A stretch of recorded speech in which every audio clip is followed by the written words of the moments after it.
Bismillah walhamdulillah wa syukurillah wa la hawla wa la quwwata illa billah ma ba'd. Para masyayikh, para kiai, para gus, semoga dirahmati Allah, diberkahi Allah, Amin. diberi kemanfaatan ilmunya oleh Allah. Amin ya Allah. Amin. Para jamaah, sahabat-sahabat Ansor Banser Aliyah, Sahibul Bait Bapak Haji Anwar, semoga rumah ini barokah. Amin. Amin. Dan insya Allah panjenengan selamat dunia sampai akhirat. Amin. Amin ya rabbal alamin. Bapak Ibu rahmatullah, mengapa NU milih bermadhab? Ada kewajiban dan keharusan supaya kita ikhtiar maksimal agar Islam kita itu seperti Islamnya Rasulullah. Allah masya Allah. Tentu Rasul bersama para sahabat. Nah, kalau sampai ternyata Islamnya menyimpang dari Islamnya Rasulullah SAW, kalau penyimpangan itu sampai musyrik, ya tentu matinya mati kafir. Secara batin mati kafir. Meskipun secara zahir KTP masih muslim. Kalau menyimpangnya itu sampai kufur karena mengingkari hal-hal yang harus diimani, ya matinya mati kafir juga. Nah, bagaimana ikhtiar kita supaya Islam kita tetap sesuai dengan Islamnya Rasulullah. Pilih yang paling praktis bermadhab. Pilih yang paling praktis bermadhab. Madhab 4 itu. Mengapa harus bermadhab? Satu, imam-imam madhab itu jaraknya dengan kanjeng Nabi hanya terpaut 2 generasi atau 3. Dekat sekali. Imam Malik misalnya, Imam Malik itu berguru kepada Imam Nafi'. Imam Nafi' berguru kepada Abdullah bin Umar, sahabat dia, anaknya Umar bin Khattab. Karena dia sahabat, tentu berguru kepada Rasulullah. Jadi kalau kita itu berislam ikut madhab Maliki, Islam sampean itu dari Imam Nafi'. Imam Nafi' dari Abdullah bin Umar, dari kanjeng Nabi. Kalau sampean Islamnya ikut Gus Nur Suki, dari Nur Suki sampai Nabi itu jauh banget. Apa begini? Anda nggak bisa memastikan pahamnya Nur Suki, ajarannya Nur Suki, cara baca Qurannya Nur Suki, dipastikan apa sesuai dengan Rasulullah, apa dari Rasulullah. Kalau kamu klaim itu dari Rasulullah, urutnya gimana?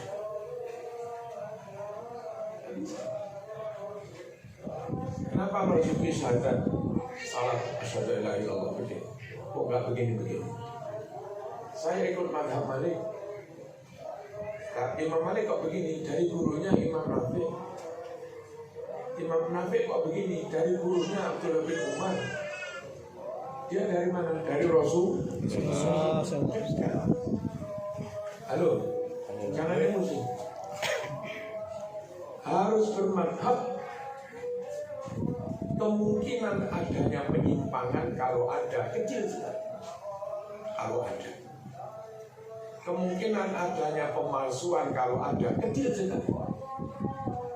Ibaratnya panjenengan Nyuwun Sewu kepingin dapat ajarannya Mbah Hasyim Asy'ari, pondok aja kepada pondok, kepada kiai, yang kiai itu pernah berguru pada orang ini pernah berguru pada orang yang dia muridnya Mbah Hasyim Asy'ari. Dekat sekali. Kenapa NU bermadhab? Jaraknya dengan kanjeng Nabi sangat dekat, hanya terpaut 2 generasi. Kalau saya mau madhab Syafi'i, saya mau madhab Maliki, terus saya ikut Pak Amin Rais.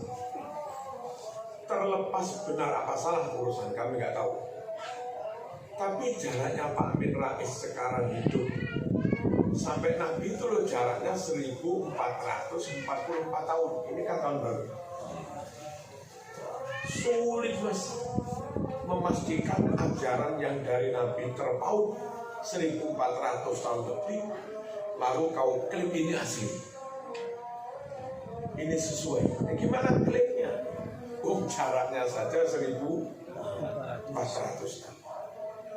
Nah, tapi apa Marzuki? Taruhlah Imam Malik sesuai dengan Nabi, Imam Syafi'i sesuai dengan Nabi. Tapi apa yang diajarkan kiai itu sesuai dengan Imam Malik? Ya. Apa yang diajarkan kiai sesuai dengan Imam Syafi'i? Iya. Kenapa? Karena yang diajarkan itu ya buku yang ditulis oleh Imam Syafi'i. Paham bagaimana ini? Begitu. Jadi kita wajib berislam sesuai dengan Islamnya Rasulullah. Bagaimana? Bermadhab. Nah kalau Syiah bagaimana? Terlepas benar salah, Syiah itu malah ikut Imam Ali bin Abi Thalib, muridnya Kanjeng Nabi langsung. Kalau kita kan ikut Imam Maliki, Syafi'i, Maliki, Hanafi, Hambal, yang jaraknya dengan Nabi terpaut 2 guru, 3 guru. Tapi kalau Syiah langsung Ali bin Abi Thalib, Kanjeng Nabi. Kenapa nggak ikut Syiah? Ali bin Abi Thalib nggak nulis kitab. Ajaran Syiah yang diklaim itu ajarannya Ali bin Abi Thalib itu tertulis di kitab Al-Kafi. Yang kitab itu ditulis mungkin jaraknya sekitar 300 tahunan setelah wafatnya Sayyidina Ali. Nah kalau tulisan kitab yang ditulis, ini loh ajaran Ali, ini loh ajaran Ali, ini loh ajaran Ali, itu ditulis 300 tahun setelah Ali. Apa bisa diklaim, diyakini itu ajarannya Ali? Lawang sudah selisih 300. Dan saya nggak bisa yakin itu ajarannya Ali bin Abi Thalib. Wong bukan tulisannya Ali sendiri, bukan karangannya Ali sendiri. Halo, bahkan ditulis jaraknya sudah jauh. Beda mas kalau kami bermadhab Syafi'i. Emang yang kami baca itu tulisannya Imam Syafi'i. Ngerti mengenai? Halo. Ini mengapa kita NU ngotot harus bermadhab. Satu, jaraknya dari Nabi dekat. Lalu ajaran yang mereka dapat dari gurunya tabi'in, tabi'in dapat dari gurunya sahabat dari Kanjeng Nabi. Itu ajaran yang mereka dapat langsung ditulis, direkam. Dan kalau sampean bilang itu salah, ketika itu Indonesia ulama itu nggak satu mas, ratusan. Kalau ratusan ulama ketika itu membenarkan apa yang ditulis Imam Syafi'i, membenarkan apa yang ditulis oleh Imam Malik, bahwa itu benar, bahwa ajaran itu benar. Dulu tabi'in juga seperti itu. Ulama zaman itu loh membenarkan. Nah, ngapain zaman malah meragukan? Aduh, ternyata sudah. Ulama yang sama-sama dengan Imam Syafi'i, jaraknya dengan Nabi sama-sama dekat, sama-sama tahu persis ajarannya tabi'in, sama-sama tahu persis ajarannya sahabat, dan tentu dari Kanjeng Nabi. Ulama yang sama-sama tahu itu loh mengiyakan. Nah kok sama mengingkari itu loh, ketemu pirang perkara ilmu musabiro. Paham lagi? Saya ulangi. Kenapa bermadhab? Jaraknya dekat. Kenapa bermadhab? Ajaran yang mereka dapat dari Nabi lewat sahabat tabi'in itu mereka rekam, mereka bukukan, mereka tulis, dan itu sampai sekarang masih ada. Ternyata setelah imam-imam madhab itu punya murid-murid yang ahli hadis, punya pengikut yang ahli hadis, Imam Bukhari itu madhab Syafi'i,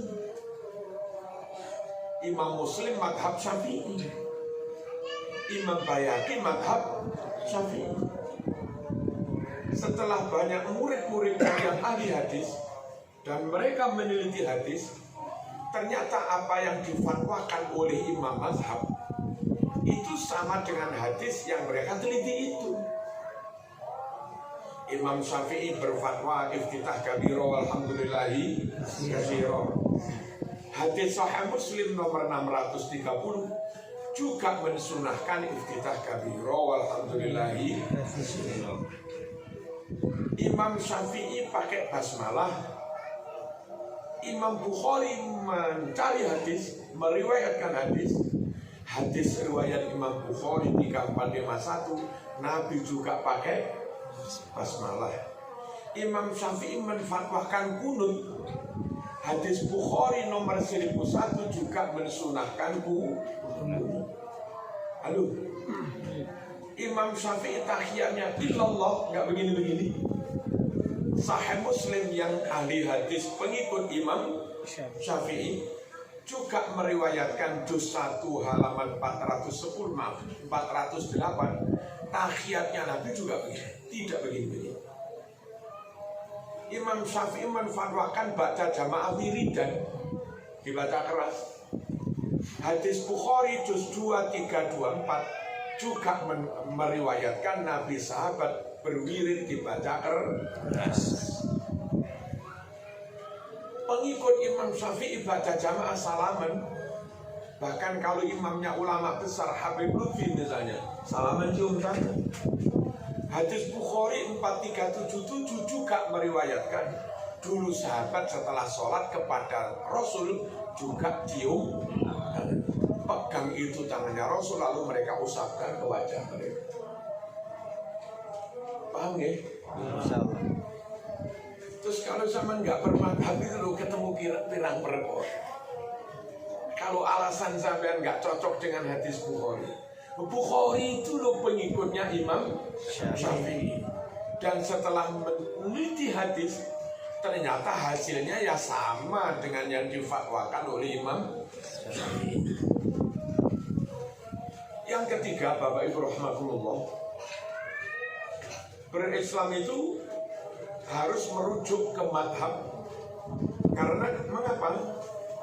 Zaman madhab yang kalau Imam Malik tahun sekitar 100 lebih sedikit, Imam Syafi'i lahir tahun 150, Imam Hanafi lahir sekitar tahun 80 sekian Hijriah dan seterusnya. Zaman-zaman itu, dengarkan saya zaman-zaman itu dunia Islam itu belum terpengaruh dunia luar. Kalau kira-kira kita berislam, ambil Islamnya ulama tahun 300-an, monggo jangan ngamuk. Kalau kita berislam itu ambil ulama yang berfatwa tahun 200-an, tahun 300-an. Tahun-tahun itu sudah kemasukan filsafat Yunani. Tapi kalau kita bermadhab, nggak ada filsafat Yunani, murni Islam. Kenapa bermadhab? Masih murni. Kenapa nggak pakai model Ibnu Rusdi? Kenapa nggak pakai Ibnu Rusdi? Sudah terpengaruh filsafat Yunani. Kalaupun kita ikut Imam Ghazali, dia agak belakangan karena dialah yang memerangi paham-paham yang terpengaruh dengan filsafat Yunani. Mengajak umat kembali kepada madhab yang sesuai dengan Rasulullah SAW. Paham? Mengapa bermadhab? Zaman-zaman itu Islam belum terpengaruh filsafat luar Islam. Masih. Yang keempat, Mengapa bermadhab? Madhab Imam Maliki, Imam Syafi'i, Imam Hambali, utamanya Imam Syafi'i, itu koleksi hadisnya lengkap. Lengkap. Kalau nyun sewu, Syiah misalnya, Syiah itu hanya menerima hadis riwayat Ahlul Bait. Hadis riwayat sahabat mereka tolak.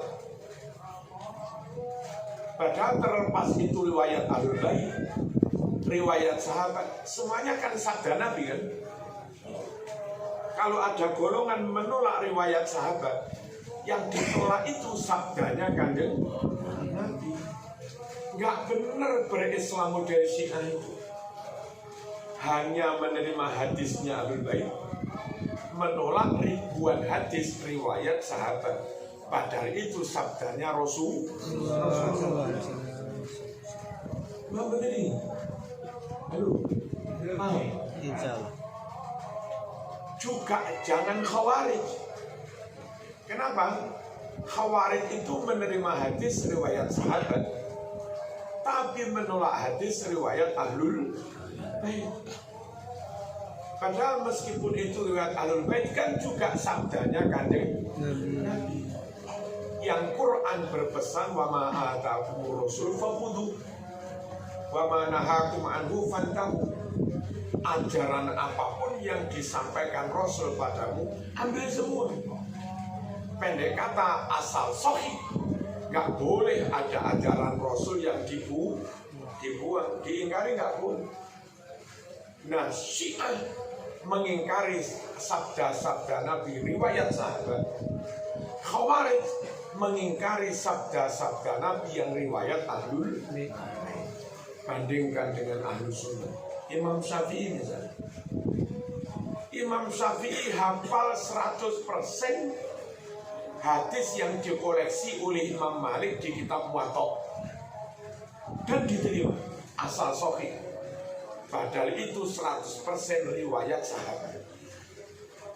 Lalu Imam Syafi'i juga menerima hadis yang dikoleksi oleh Imam Hanafi dalam kitab Musnadul Hanafi. Padahal hadis yang ditulis di Musnadul Hanafi itu hadis-hadis riwayat Ahlul Bait. Mengapa kok riwayat Ahlul Bait? Karena gurunya Imam Hanafi itu Imam Ja'far Shadiq Ahlul Bait.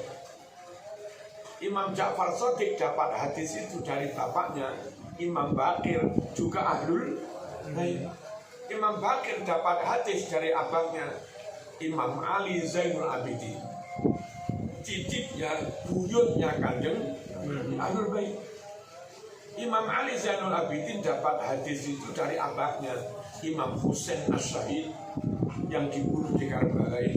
Itu cucunya Kanjeng Nabi Ahlul Bait. Nah, Imam Husain diajar langsung oleh Kanjeng.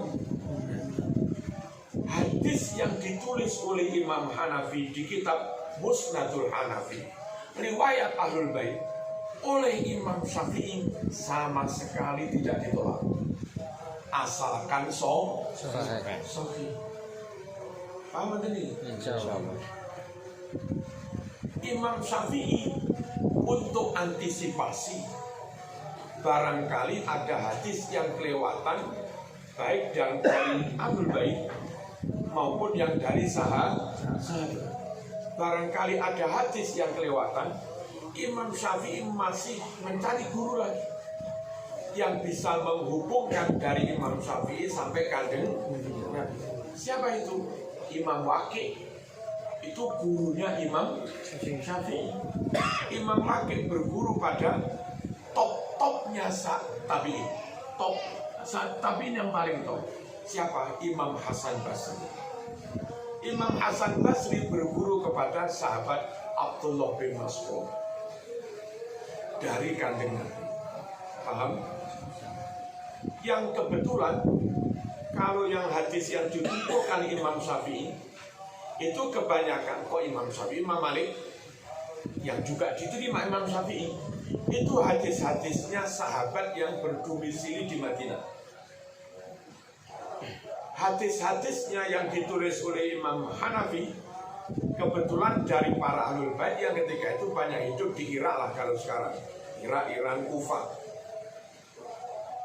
Yang ditulis oleh Imam Syafi'i, didapat Imam Syafi'i dari Imam Waqi', Hasan Basri, Abdullah bin Mas'ud, itu sahabat yang berdomisili di Baghdad. Hampir lengkap tuh. Barangkali ada sahabat di Mesir. Bagaimana cara Imam Syafi'i dapat riwayat dari sahabat yang ada di Mesir? Setelah agak tua sedikit, Imam Syafi'i hijrah dari Baghdad ke Mesir. Dan belum sempat lama-lama ke Mekah.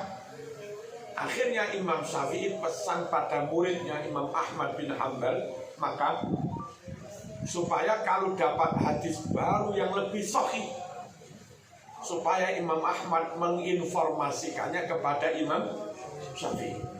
Dan Imam Syafi'i siap berfatwa berdasar hadis yang temuan hadis yang lebih sahih. Kayak begitu itu cara ulama-ulama madhab kita Ahlussunnah wal Jamaah untuk mendapatkan hadis Nabi selengkapnya. Hadis versi Ahlul Bait Iran ambil, pokoknya sahih. Hadis riwayat sahabat yang kebanyakan di Madinah ambil, pokoknya sahih. Hadis yang kemungkinan di belahan utara Baghdad, pokoknya sahih, ambil. Hadis yang diterima sahabat yang sudah pindah ke Mekah juga diambil. Kayak begini. Terus Imam Syafi'i punya kriteria yang sangat ketat untuk mengatakan hadis ini sahih apa enggak. Perawinya rajin sholat, rajin tahajud, tapi sering maksiat, mardud, ditolak hadisnya. Soleh banget, jujur banget, tapi kadang pelupa. Hadisnya dhaif mas, lemah, nggak bisa juga. Halo, perawinya ternyata menipu, hadisnya palsu mas. Hati-hati banget Imam Syafi'i itu menerima hadis. Jadi kita ikut Imam Syafi'i, kita ikut madhab, ikut ulama yang hadisnya lengkap.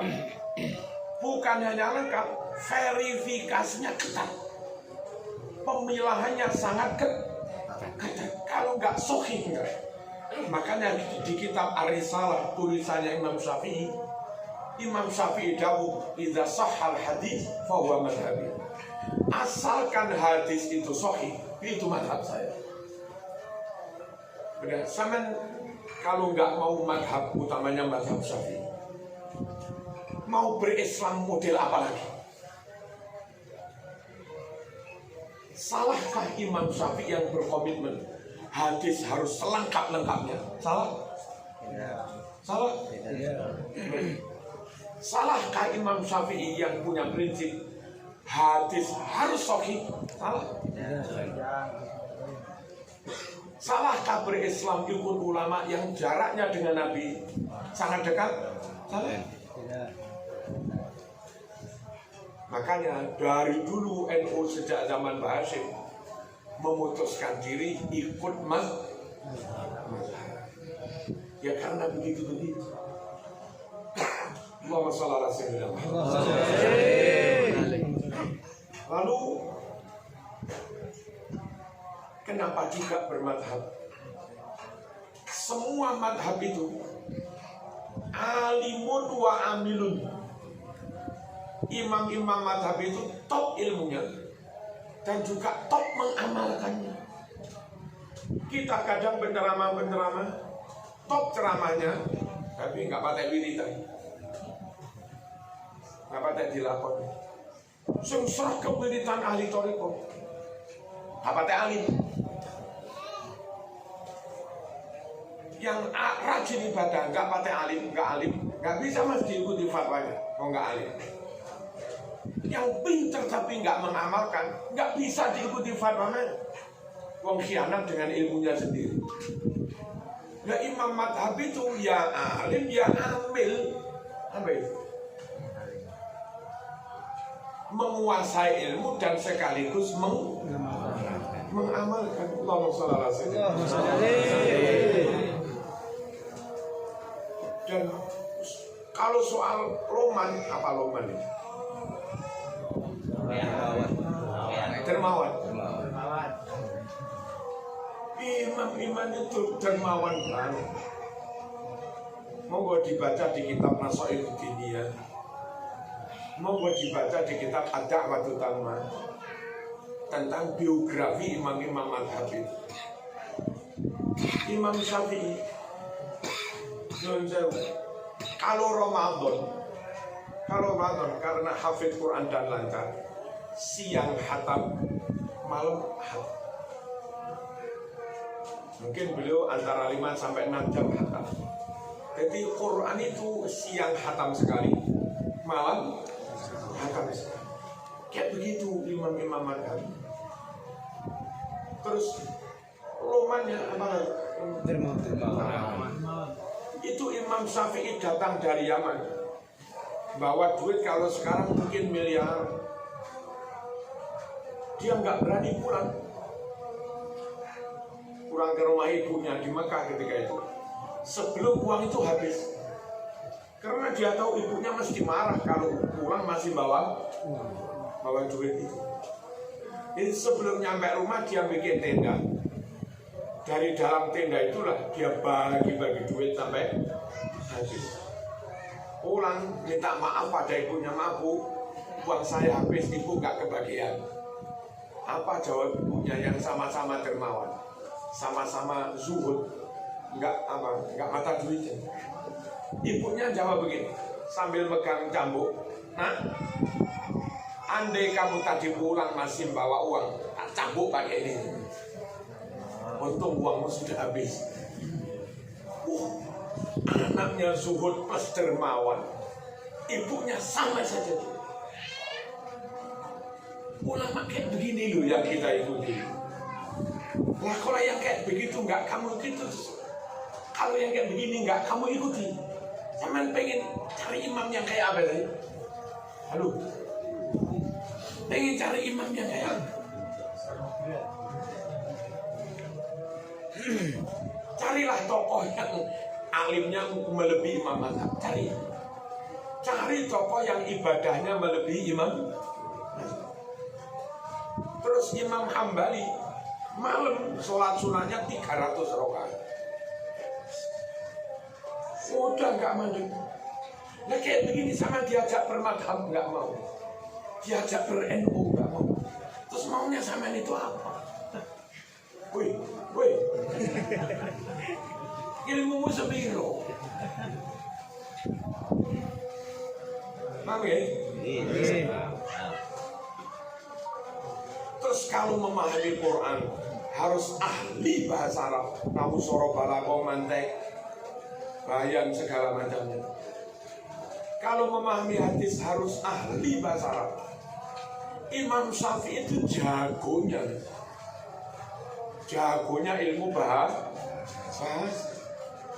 Bahkan Imam Sibawayh ahli nahu soro, Imam Al-Farohidi dan yang lain-lain, Khalil bin Ahmad Al-Farohidi itu merujuknya kepada Imam Syafi'i. Kalau ini ada yang pondokan tak beri contoh topnya Imam Syafi'i. Ada ayat yang mungkin orang bisa salah paham, tapi Imam Syafi'i nggak perlu waktu berjam-jam, bermenit-menit, dalam hitungan detik, karena memang cerdas plus memang ahli bahasa, itu segera bisa mendapatkan pemahaman maknanya yang benar. Apa itu? Begini, inna safa wal marwata min sya'airillah, faman hajjal baita aw i'tamara fala junaha alaihi ayyat tawafa bihi.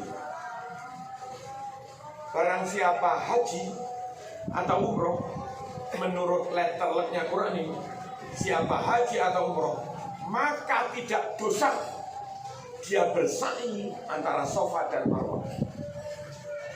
Orang yang rodok bodoh-bodoh berarti sa'i nggak wajib. Makanya ada beberapa golongan di luar NU mengatakan sa'i nggak wajib. Karena ayatnya berbunyi tidak dosa orang itu bersa'i antara Safa dan Marwah. Berarti sa'i nggak wajib. Imam Syafi'i nggak ngono le. Itu maksudnya begini loh. Dulu di atas Safa ada berhala, ada patung. Di atas Marwah juga ada patung. Sahabat-sahabat yang setelah Fathu Makkah takluk, akhirnya sahabat yang di Madinah berkesempatan bisa umroh, bisa haji.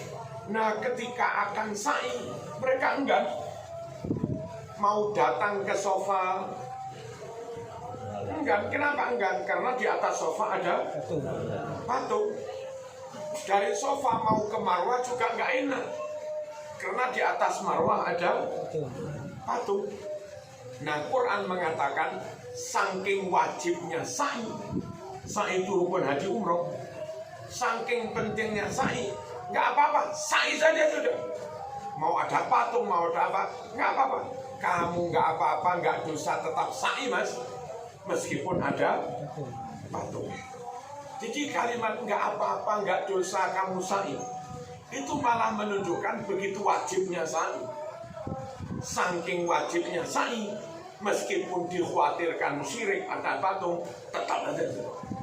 Perkara syirik apa nggak bergantung hati mas, bergantung nih. Di masjid kamu bisa syirik, main di Borobudur kamu bisa bertauhid. Loh, di masjid simbol tauhid itu kamu bisa musyrik. Kalau kamu riak, suruh ngimami, imamnya sampean, makmumnya wali kota, wah di fase-fase kan pamer ke wali kota ini. Syirik khofi kan. Syirik ambangnya itu hati mas. Di masjid kamu bisa syirik, apalagi di Borobudur yang banyak patung, kamu juga bisa tetap bertauhid. Sa'i wajib, sa'i penting. Abaikan saja, nggak usah pikir, nggak usah pedulikan, meskipun di sana ada patung. Kayak begitu Imam Syafi'i. Jadi ada ayat nggak dosa kamu sa'i, bukan berarti sa'i nggak apa-apa, nggak sa'i juga nggak apa-apa. Itu malah menunjukkan kalau sa'i itu sangat penting. Dan akhirnya ulama-ulama juga jadi ngerti. Madhab ini berfatwa sa'i wajib, madhab ini berfatwa sa'i wajib. Dulu beberapa orang itu mengatakan nggak apa-apa. Paham ya? Satu lagi, wamsahu bi ru'usikum, usap kepalamu. Bi, ada bi kan? Bi itu maknanya kelawan dengan, kalau dimaknai letteran lucu mas. Usap dengan kepalamu. Akhirnya di keran ini kalau zaman wudhu, bukan ambil air dengan tangan di keran terus gini-gini. Kalau gini-gini namanya bukan musab dengan kepala, tapi namanya musab kepala dengan tangan. Padahal perintahnya Quran musab dengan kepala, wamsahu birusikum. Lalu wudhunya kamu jadi begini di bawah keran. Apa begitu? Ada yang begitu.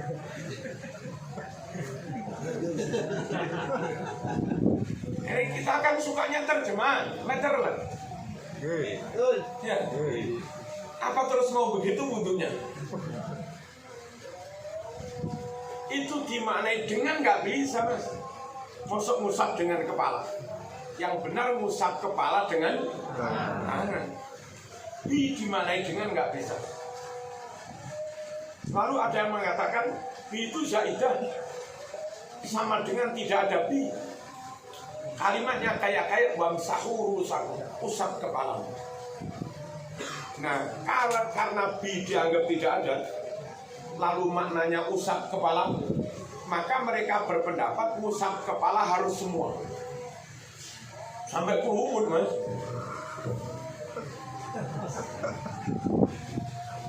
Silahkan kamu begitu. Tapi kalau kamu wajib kan ngusap semua. Nabi nggak begitu. Karena Nabi kadang ngusap semua, kadang juga ngusap di bagian ubun-ubun. Itu hadis Sahih Muslim, Mas. Jadi kalau Nabi kadang ngusap sebagian, kamu berpendapat ngusap semua wajib, pendapatmu, fatwamu nggak sama dengan prakteknya Kanjeng Nabi. Salah kan? Halo? Terus kalau dimaknai dengan nggak bisa, lalu bi dianggap zaidah, lalu ngusap semua, itu juga kurang benar. Apa kata Imam Syafi'i? Bi di situ maknanya sebagian. Loh kok bisa bi maknanya sebagian? Secara bahasa Arab ada memang bi maknanya sebagian.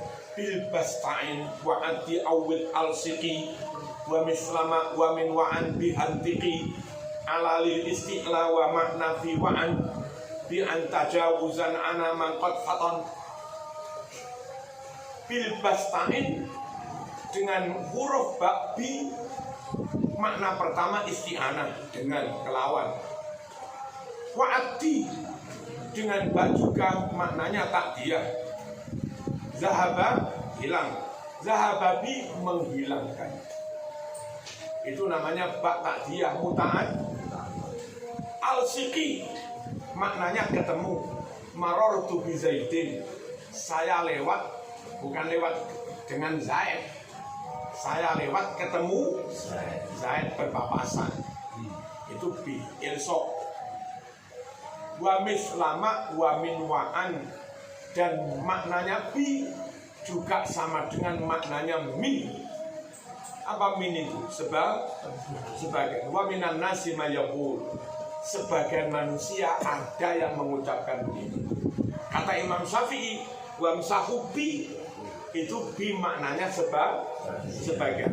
Kaidahnya ada, nahu sorotnya ada, Qur'annya juga ada. Mana di Quran ayat lain yang bi itu maknanya sebagian? Aina yasrobu bihal muqarrabun, ainan sumber mata air di surga, yasrobu yang pada minum, biha, ayo, biha itu dimaknai apa bi?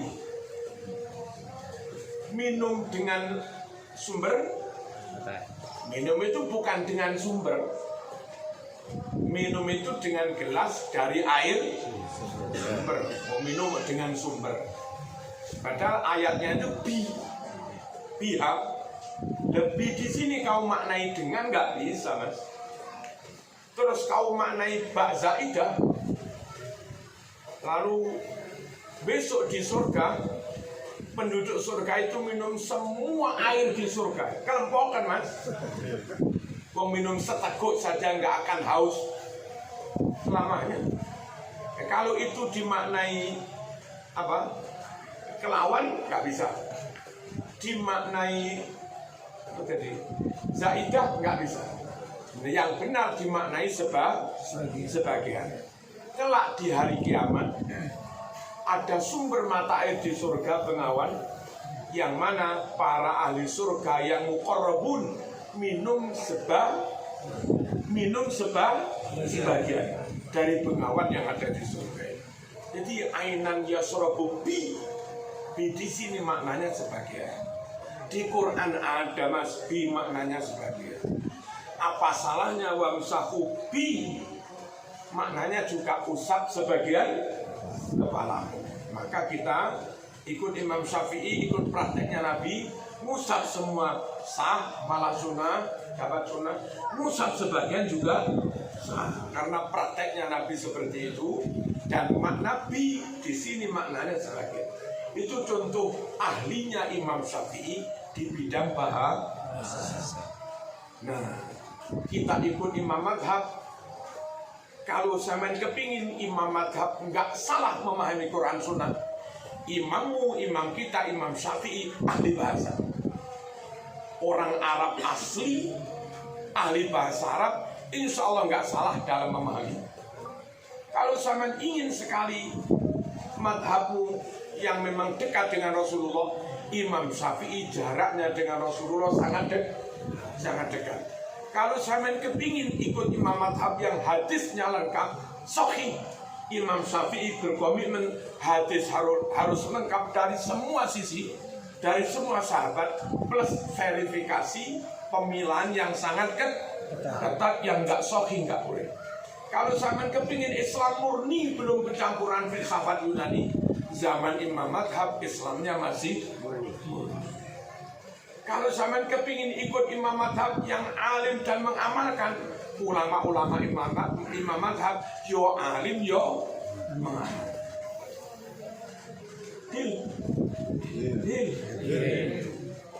Jangan sampai keluar dari madhab.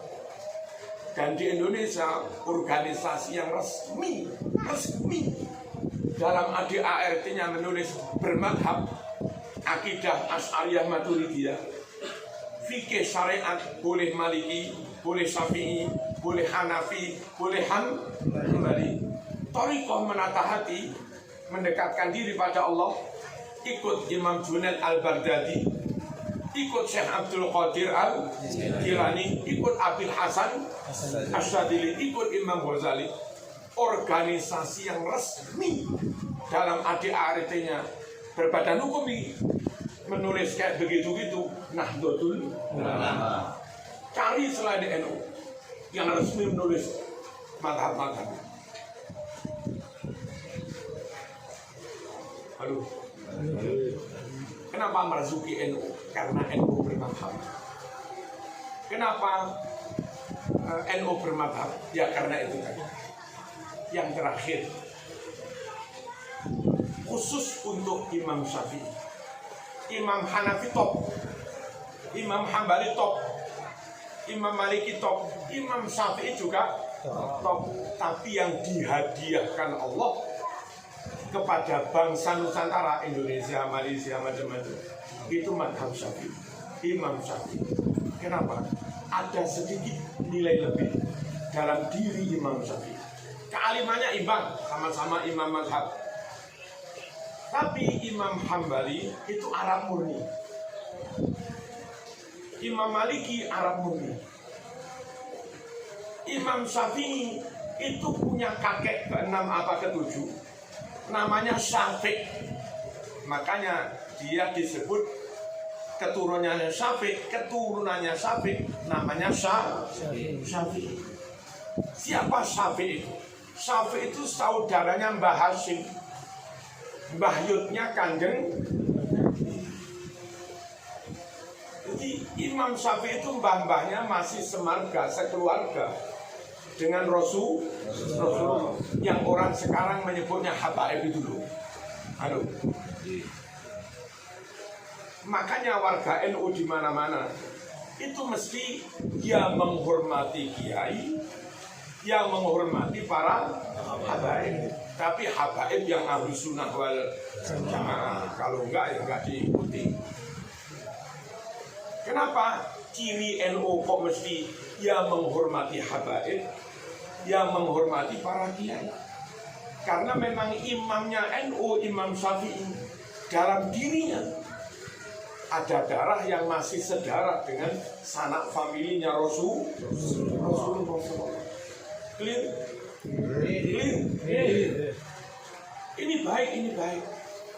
Tapi kalau ini baik dan ini masih mampu Rasulullah, apa salahnya kita milih yang ini gitu loh? Tapi ojo nemen-nemen. Nanti kan nemen seneng habaib, anti kiai tak angkat.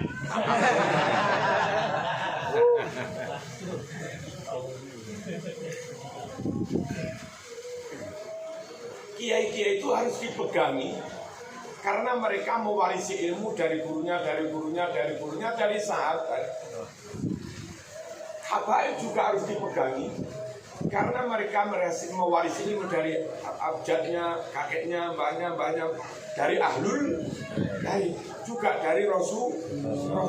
Seperti Imam Syafi'i, hadis dari ahlul baik diterima, hadis dari sahabat juga diterima. Nah, kita ajaran fatwa dari kiai kita terima, ajaran fatwa dari habaib kita terima, asal ahli sunnah wal jamaah dan alim. Kalau nggak alim cukup dihormati dan tidak usah dimintai fatwa. Paham ya? Allahumma sholli ala sayyidina Muhammad.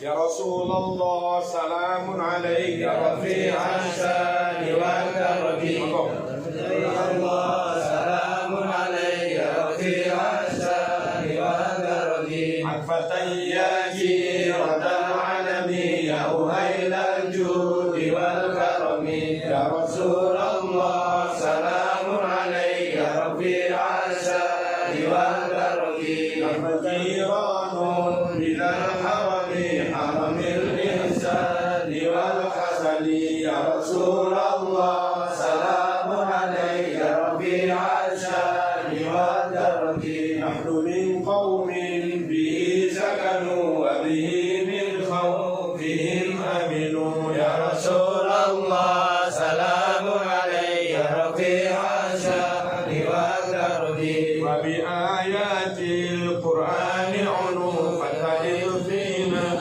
akhal wa hani. Ya Rasulullah, salamun alaika rafi'an syani wal karami. Na'riful bataha wa ta'rifuna was-safa wal baytu ya'lafuna. Ya Rasulullah, salamun alaika rafi'an syani wal karami. Wa lana al-ma'la wa khayfu mina fa'la man hada wa kun wa kuni. Ya Rasulullah, salamun alaika rafi'an syani wal karami. Wa lana khayrul anami Abu Aliyul Murtada hasabu. Ya Rasulullah, salamun alaika rafi'an syani wal karami. Wa ila as-sibtayn nantasibu nasaban ma fihi min dakhali. Ya Rasulullah, salamun alaika rafi'an syani wal karami. Kam imamin ba'dahu khalafu minhu sadatun idza urifu wa bihadzal wasfi qad wusifu min qadimid dahri wal zamani mithlu zainil abidin ali wa ibnihil baqi li khairi wali. Ya Rasulullah, salamun alaika ya rafi'an syani wal karami. Ya Rasulullah, salamun alaika ya rafi'an syani wal karami. Al-fatayya jiratal alami ya uhailal judi wal karami. Wal imamis sadiqil hafili wa aliyyi dhil ulal yaqini.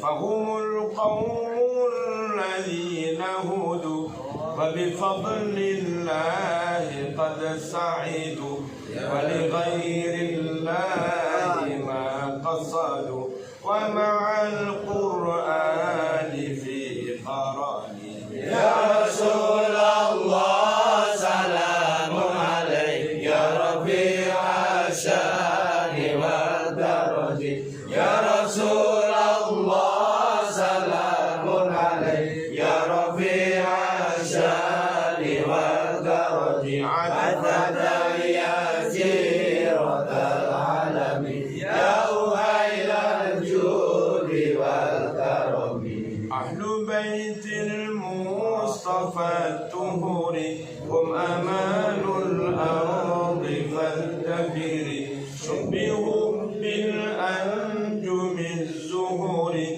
mithla ma qad jaa fi sunani. Wa safinun lin najati idha kifta min tufani kulli ada. Anju fiha la takunu kada wa'tasim billahi wasta'ini. Ya Rasulullah, salamun alaika ya rafi'an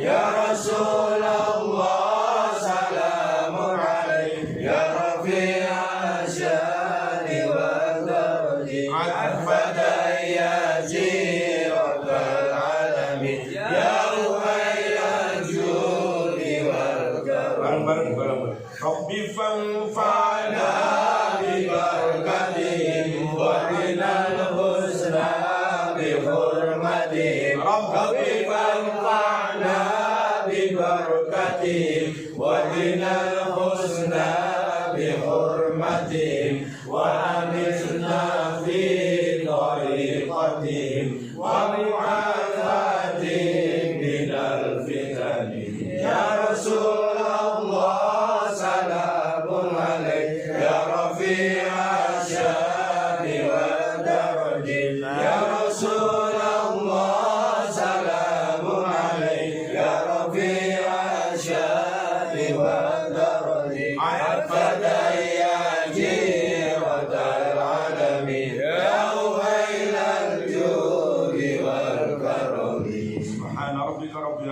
izzati amma yasifun salamun ala al-mursalin walhamdulillahi rabbil alamin amin Assalamualaikum warahmatullahi wabarakatuh